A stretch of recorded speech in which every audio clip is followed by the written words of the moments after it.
Kesatuan rakyat, kesatuan jiwa, kerajaan perpaduan. Teruskan bersama di dalam channel ini untuk perkembangan-perkembangan isu semasa, isu politik, dan isu-isu hangat di Malaysia pada hari ini. Jangan lupa teruskan bersama di dalam channel ini. Tekan butang like, share, dan subscribe channel ini untuk perkembangan terkini politik di Malaysia.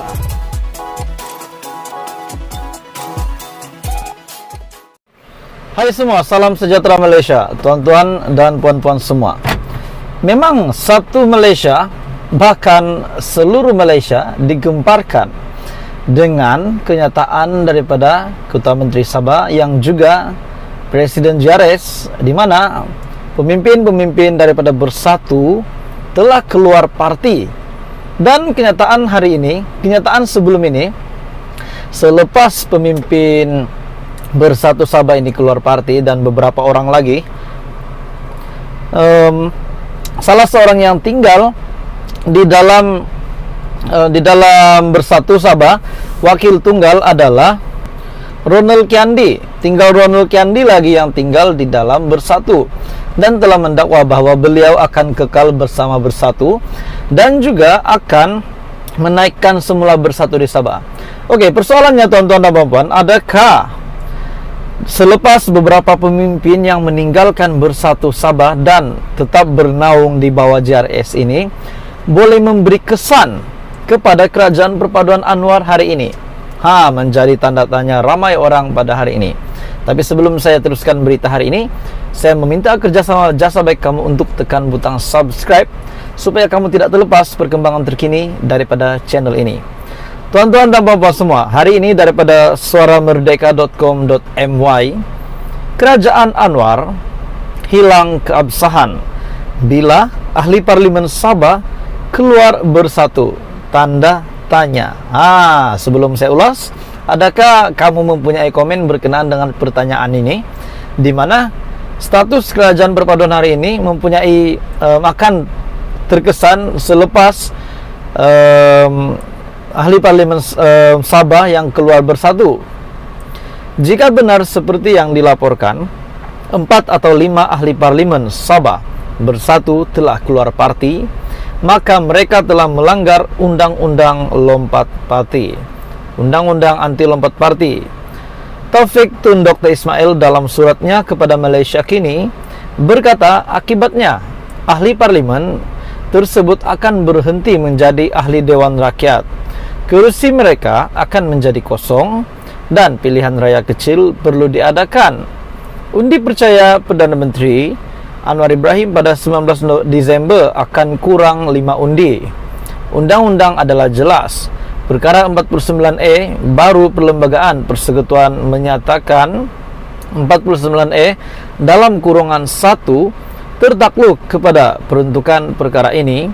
Seseorang ahli Dewan Rakyat hendaklah terhenti menjadi ahli Dewan Rakyat dan kerusinya hendaklah menjadi kosong serta merta pada tarik kekosongan ditubuhkan oleh speaker di bawah pasal 3 jika telah dipilih ke Dewan Rakyat sebagai ahli parti politik dan meletakkan jawatan sebagai ahli parti politik dan tidak lagi menjadi ahli parti politik. Oleh itu, adakah 4 atau 5 ahli parlimen itu ahli parti politik Sabah Bersatu semasa mereka dipilih? Adakah mereka meninggalkan Bersatu Sabah? Jika jawaban kepada 2 soalan di atas adalah iya, yaitu yang pertama, adakah 4 ataupun 5 ahli parlimen itu ahli parti politik Sabah Bersatu semasa mereka dipilih? Pertama. Dan yang kedua, adakah mereka telah meninggalkan Bersatu Sabah? Jika jawaban kepada 2 soalan di atas adalah ya, maka mereka telah melanggar perkara 49E dalam kurungan 1 dalam kurungan E. Jika ya, apa yang berlaku seterusnya? Mesti menjadi tanda tanya ramai orang. Seorang ahli parlimen perlu memberi notis bertulis kepada Speaker Dewan Rakyat bahwa terdapat kekosongan jawatan di Dewan di bawah perkara 49E. Speaker kemudiannya akan memastikan bahwa terdapat kekosongan dan memaklumkan kepada SPR dalam tempo 21 hari dari tarik dia menerima notis itu. Kekosongan tersebut juga perlu diisi dalam tempo 60 hari dan tarik SPR menerima pemberitahuan daripada penceramah. Undi percaya Anwar pada 19 Desember akan kurang 5 undian bergantung pada bila speaker menetapkan kekosongan itu. Di bawah AHL adalah tidak relevan sama ada ahli parlimen bersatu Sabah bertanding di bawah gabungan GRS atau mana-mana gabungan lain. Apa yang hanya relevan dari segi undang-undang ialah keahlian parti dan sama ada mereka telah meninggalkan parti politik mereka. Sungguh ada yang bertanya mengapa ahli parlimen bersatu Sabah melakukan ini, yaitu bertindak untuk meninggalkan bersatu Sabah. Mengetahui HL atau mungkin mereka tidak menyadari dengan peraturan ini. Yang ini paling menakutkan lah. Semua ahli dan juga Dewan Undangan Negeri ADUN Parti Pribumi Bersatu Malaysia Bersatu Sabah mengumumkan keluar meninggalkan parti itu. Ketua Pimpinan Bersatu Sabah Datuk Seri Haji Jinor berkata, keputusan itu dibuat setelah mempertimbangkan keadaan landscape politik negara ketika ini terutamanya di Sabah. Jadi tuan-tuan dan puan-puan, kepada persoalan hari ini, adakah ini akan memberi kesan kepada kerajaan perpaduan hari ini di bawah pimpinan Datuk Seri Anwar Ibrahim, Perdana Menteri Malaysia ke-10? Berkenaan dengan kerajaan hari ini, adakah keabsahan kerajaan hari ini akan teruji selepas 5 ahli parlimen yang meninggalkan parti bersatu? Dan menjadi persoalan, kerusi yang mereka menang ini adakah perlu dikosongkan ataupun kerusi yang mereka menang ini mereka akan bawa? Nah, itu menjadi persoalan ramai orang, rakyat Malaysia, terutamanya khususnya di Sabah.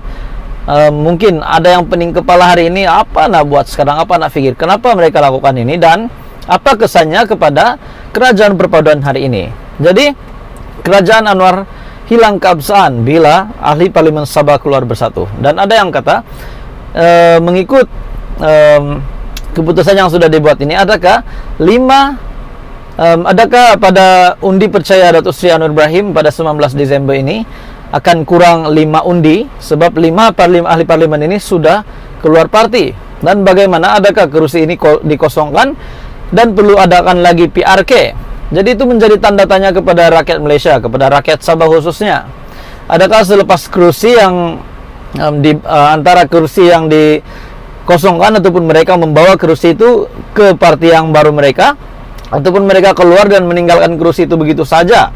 Dan kalau benar kerusi itu dikosongkan, sudah pasti perlu ada PRK lagi, pilihan raya kecil di Sabah.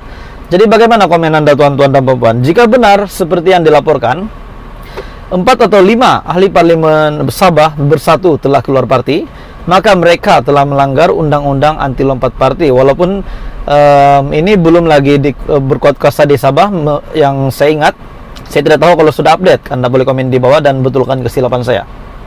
Jadi adakah kerusi mereka akan menjadi kosong dan pilihan raya kecil perlu diadakan? Dan undi percaya pada Perdana Menteri pada 19 Desember akan kurang 5 undi, adakah akan berlaku begitu? Dan kalau benar undang-undang adalah jelas, perkara 49E baru Perlembagaan Persekutuan menyatakan tertakluk kepada peruntukan ini, seorang ahli Dewan Rakyat hendaklah terhenti menjadi ahli Dewan Rakyat itu, dan kerusinya hendaklah menjadi kosong serta-merta pada tarik kekosongan ditubuhkan oleh speaker di bawah pasal 3. Jadi itulah kita menjadi persoalan ramai orang. Adakah PRK akan diadakan? Adakah Anwar akan hilang 5 undi secara otomatik? Dan adakah ini akan menguji keabsahan kerajaan perpaduan? Jadi apapun, teruskan bersama di dalam channel ini untuk perkembangan seterusnya politik di Malaysia.